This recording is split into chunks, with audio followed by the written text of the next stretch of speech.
오늘 함께 보실 하나님의 말씀은 시편 114편입니다. 시편 114편 1절에서 8절 말씀, 이 시간 영상으로 함께 묵상하시겠습니다. 제 114편.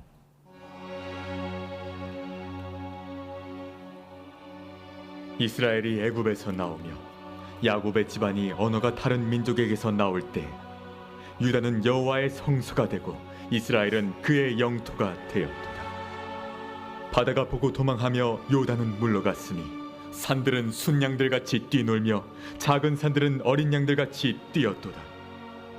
바다야, 내가 도망함은 어찌함이며 요단아, 내가 물러감은 어찌함인가. 너희 산들아, 순양들같이 뛰놀며 작은 산들아, 어린 양들같이 뛰놀면 어찌함인가. 땅이여, 너는 주 앞 곧 야곱의 하나님 앞에서 떨지어다. 그가 반석을 쳐서 못물이 되게 하시며 차돌로 샘물이 되게 하셨도다. 아멘.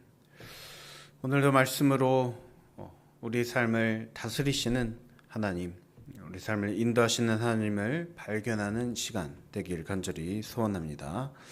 오늘 본문 시편 114편 말씀은 이스라엘 백성들이 6월절에 함께 따라 부르는 할렐시라고 부르는 시로서 이스라엘의 역사 속에서 구원을 베풀어 주신 하나님에 대해서 백성들이 감사하며 또 찬양하는 그러한 내용을 담은 시입니다. 할렐시는 113편부터 118편까지 이어지는데 오늘날 우리들에게 익숙한 그런 사건인 바로 출애굽 사건에 대한 찬양시가 주를 이룹니다. 오늘 말씀에서 시인이 찬양한 하나님의 역사, 과연 무엇에 대해서 찬양을 했는지, 또 오늘날을 살아가고 있는 우리들에게 주는 교훈은 무엇인지 함께 살펴보고자 합니다. 먼저 1절 말씀은 이 시가 과연 어떤 사건에 대한 찬송시인지를 명확하게 밝히고 있습니다. 이스라엘이 애굽에서 나오며 야곱의 집안이 언어가 다른 민족에게서 나올 때 바로 출애굽 당시의 사건에 대한 시가 바로 그 정체인 것입니다. 한편 시인은 이스라엘 민족이 애굽에서 나온 것을 두고 과연 어떤 시각으로 바라보아야 하는가 언급이라도 하듯이 재차 이 출애굽 사건에 대해서 설명을 합니다. 1절 말씀 보시면 야곱의 집안이 언어가 다른 민족에게서 나올 때라고 했고, 또 2절 유다는 여호와의 성소가 되고 이스라엘은 그의 영토가 되었도다 라고 했습니다. 이런 설명들을 통해서 시인은 무엇을 말하고자 하는 것일까요? 출애굽 사건이 그저 이스라엘 민족이 노예 생활을 벗어나기 위해서 탈출을 한 사건이라던가, 아니면 어떤 이 군사적인 활동을 통해서 또는 정치적인 활동을 통해서 애굽을 벗어난 그런 사건이 아니라 먼저 이것은 언어가 다른 민족에게서 나왔다라고 했습니다. 언어가 다르다라는 말은 생각이 다르다는 말이고 평소 하는 말이 다르다는 겁니다. 같은 것을 두고도 다른 말을 하는 사람들, 바로 애굽 사람들 속에서 살아가는 이스라엘 민족이었다라는 말입니다. 이것은 신앙적인 그런 시선으로 바라보아야 합니다. 다른 믿음을 가진 사람들이었다. 다른 그런 믿음의 고백들을 하는 사람들이었다라는 말입니다. 그런데 이들이 애굽에서 나올 때 어떤 일이 일어났다고 했습니까? 유다는 여호와의 성소가 되고 또 이스라엘은 그의 영토가 되었다라고 했습니다. 다른 그런 믿음의 고백을 하는 애굽 사람들에게서 벗어나서 여호와 하나님의 성소가 되는 유다 땅, 또 이스라엘 땅이 이스라엘 민족의 목적지가 되었다라는 것을 말하는 겁니다. 즉 하나님을 주인으로 모시지 않는 것으로부터 벗어나서 하나님이 그 땅의 주인이 되시고 하나님이 그 땅은 하나님의 그 성소가 되는 곳으로 옮겨지는 사건, 그 땅을 향해서 한 걸음 한 걸음 나아가는 사건이 바로 출애굽 사건이었다라는 말입니다. 그러니까 그저 이 노예 생활을 벗어난 것이 의미가 아니라 바로 하나님이 주인이 되시는 땅으로 나아간 사건이 바로 출애굽 사건이었다라는 것이죠. 출애굽 사건이 기록된 출애굽기 또 민수기, 신명기 말씀들을 살펴보면 모세가 이끄는 이스라엘 민족이 이 광야를 지나서 가나안 땅으로 들어가기까지 참 우여곡절이 많았고 또 꽤나 힘든 길을 겨우 통과한 것처럼 보입니다. 하지만 오늘 본문 속 시인이 말하는 것은 바로 출애굽 사건이 이 백성들이 힘겹게 통과해야 했던 그런 어려운 길이 아니라 바로 하나님께서 놀라운 역사들을 나타내신 그런 사건이었다라는 것입니다. 즉 백성들이 얼마나 힘들었느냐에 초점을 맞춘 것이 아니라 바로 하나님께서 얼마나 놀라운 일을 행하셨는가에 초점을 맞춘 그러한 믿음의 고백이라고 할 수 있겠습니다. 그래서 3절 이렇게 말합니다. 바다가 보고 도망하여 요단은 물러갔으니 또 5절 바다야 네가 도망함은 어찌함이며 요단아 네가 물러감은 어찌함인가. 자, 먼저 시인은 하나님께서 하신 놀라운 일로서 바다와 요단을 움직이신 일에 대해서 찬양을 하고 있습니다.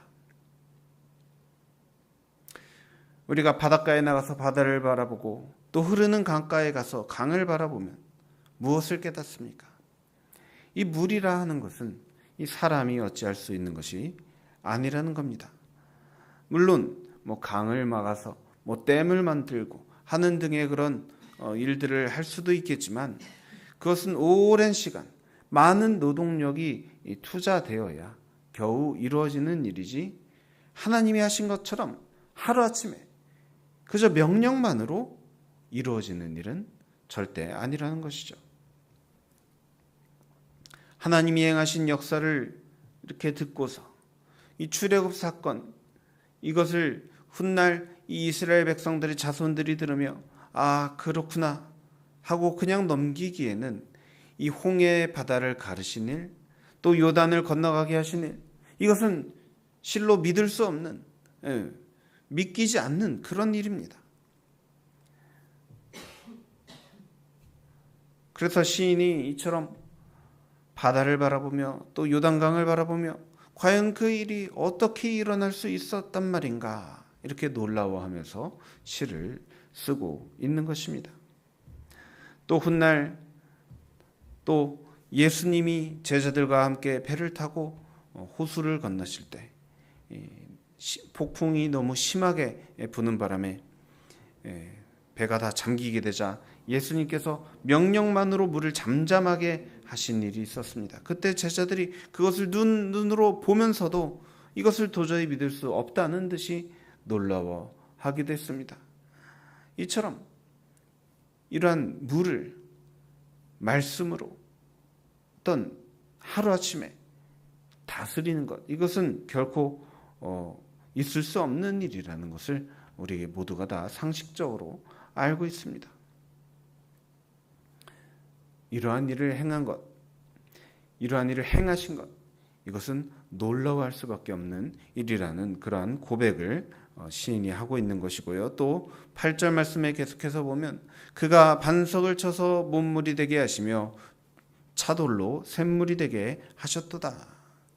자, 이 말씀은 바로 마실 물이 없다고 불평하던 이스라엘 백성들에게 바위에서 물이 솟아나게 하신 그런 무리바 사건을 뜻하는 것입니다. 하나님은 있는 물을 움직이실 뿐만 아니라 또 없는 물이 생겨나게 하시는 그러한 놀라운 일을 행하신 분이십니다. 이 광야라고 부르는 것은 거기 물이 없기 때문에 광야라 부르는 것입니다. 하나님은 물이 있을 수가 없는 곳에 생겨나게도 하신 분이십니다. 이처럼 출애굽 사건은 도저히 믿을 수 없는 일이 실제로 일어났다라고 말합니다. 실제로 바다를 건넜으니까, 요단강을 건넜으니까, 광야에서 목마르지 않고 마실 물이 흘러 넘쳐서 광야를 무사히 건넜으니까 이스라엘 백성들이 현재 애굽에서 벗어나 이 가나안 땅을 차지하고 있고, 또 시인이 그 땅에서 이와 같은 찬양을 하고 있는 것이 아니겠습니까? 이스라엘 백성들이 가나안 땅에서 무사히 살아가고 있는 것 자체가 하나님께서 이 놀라운 일들을 행하셨다라는 증거가 됩니다. 이처럼 믿을 수 없는 일이지만 믿을 수밖에 없는 놀라운 이런 일 앞에서 감사하고 찬양하고 또 하나님의 위대하심을 기념하는 것이 이 찬송시의 목적인 것입니다. 또 이러한 일들이 일어난 것을 보며 4절, 6절, 7절 말씀에서 무엇이라 고백합니까? 산들은 순양들 같이 뛰놀며 작은 산들은 어린 양들 같이 뛰었도다. 너희 산들아 순양들 같이 뛰놀며 작은 산들아 어린 양들 같이 뛰노면 어찌함인가? 땅이여 너는 주 앞 곧 야곱의 하나님 앞에서 떨지어다. 여기서 말하는 산들은 주로 이 산지로 이루어진 이 가나안 땅의 백성들을 뜻합니다. 시인이 기록할 당시에는 이스라엘 백성들을 말하는 것이죠. 믿을 수 없는 일들이 일어났다는 것을 듣고서 놀라 두려워하며 마치 양들처럼 뛰었다라고 그렇게 표현을 한 것입니다. 그런데 여러분, 이처럼 하나님께서 놀라운 일들을 행하셨다라는 것을 듣고 그저 놀라워하는 것만으로 그친다면 하나님의 백성들, 이스라엘 민족들, 그리고 오늘날의 저와 여러분이 여느 이방 민족들하고 무슨 차이가 있겠습니까?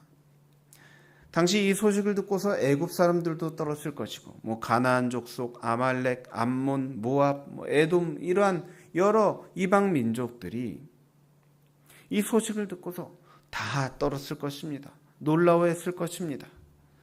하지만 놀라워하는 것, 떠는 것, 이것으로 그치는 것은 아무 의미가 없습니다. 중요한 것은 무엇입니까? 바로 7절 말씀. 너는 주 앞, 곧 야곱의 하나님 앞에서 떨지어다 라는 이 말씀처럼 우리가 놀라워하고 떨더라도 하나님 앞에서 하는 것, 하나님을 인정하고 하나님을 높이면서 높이는 것이 가장 중요한 일이라는 것을 시인은 고백하고 있는 것입니다. 앞서 말씀드린 대로 이 출애굽 사건을 그저 이 노예들이 탈출한 사건으로만 볼 것이 아니라 하나님을 주인으로 모시지 않던 곳으로부터 벗어나서 하나님이 주인이 되신 곳으로 나아가는 사건, 바로 이것이 출애굽 사건이었다라는 것처럼 오늘날 저와 여러분의 삶에 일어나는 다양한 사건들, 놀라운 역사들, 기적들, 이것을 놀라운 것으로만 여기고 끝낼 것이 아니라 바로 이 사건들은 하나님께서 원래는 내 삶의 주인이 아니셨지만, 내가 하나님을 주인 삼고 살지 못했지만 이제는 하나님께서 나의 삶의 주인이 되시고, 내가 어디로 가든지, 내가 무엇을 하든지, 내가 거하는 곳이 어디든지, 그곳이 가정이든 직장이든 또 교회든 어디든지 하나님이 내 삶의 주인이 되시도록 그러한 놀라운 일들을 하나님께서 행하셨다라는 것을 기억하며 오늘 말씀의 시인처럼 우리가 언제나 감사함으로써, 찬양함으로써 우리의 주인 되시는 하나님을 언제나 높여드리는 삶 살아내는 그런 저와 여러분의 복된 삶 되시길 우리 주 예수 그리스도 이름으로 간절히 축원합니다. 함께 기도하시겠습니다. 사랑과 내가 충만하신 하나님 아버지, 놀라운 능력으로 또 놀라운 기적으로 놀라운 역사하심으로 지금껏 우리의 삶 가운데 함께하여 주시고 여기까지 인도하여 주신 에베네셀의 하나님 진심으로 감사드립니다. 우리 삶이 진심으로 하나님의 도우심, 하나님의 인도하심, 하나님의 역사하심 없이는 여기까지 올 수 없었노라며 감사하며 언제나 감사하며 기뻐 찬양하는 우리들 될 수 있도록 인도하여 주시옵소서. 주님, 때때로 우리 삶 가운데 일어나는 일들 가운데 왜 이런 일들이 일어났는가 불평하고 원망하기보다 이제까지 함께하여 주시고 인도하여 주신 하나님에 대한 그 은혜에 대한 감사의 고백들이 언제나 우리 삶 가운데 넘쳐나게 하여 주시고, 하나님을 믿지 못해 어려움 가운데 있던 그런 과거를 떠올리기보다 하나님을 이제는 믿어서 어려움 가운데 있더라도 이 어려움을 반드시 건너가게 하실 하나님, 통과하게 하실 하나님을 온전히 믿음으로 믿고 끝까지 감사하며 찬양하며 이 길을 걸어가는 우리들 될 수 있도록 인도하여 주시옵소서. 주님, 우리는 믿음이 연약합니다. 믿음이 없어서 찬양하지 못하고, 믿음이 없어서 감사하지 못하고, 믿음이 없어서 원망하고 불평하는 그런 이스라엘 백성들 같은 그러한 모습이 바로 우리들의 모습입니다. 주님, 우리를 더욱더 믿음이 강하게 하여 주시옵소서. 더욱더 믿음을 허락하여 주시고 끝까지 살아계신 하나님, 역사하시는 하나님, 기적을 베푸시는 하나님에 대한 주님 찬양으로 가득한 우리의 입술 되도록 하루하루 그러한 믿음의 삶을 살아갈 수 있도록 인도하여 주시옵소서. 감사드리며 모든 것을 살아계신 우리 주 예수 그리스도의 이름으로 간절히 기도드립니다. 아멘.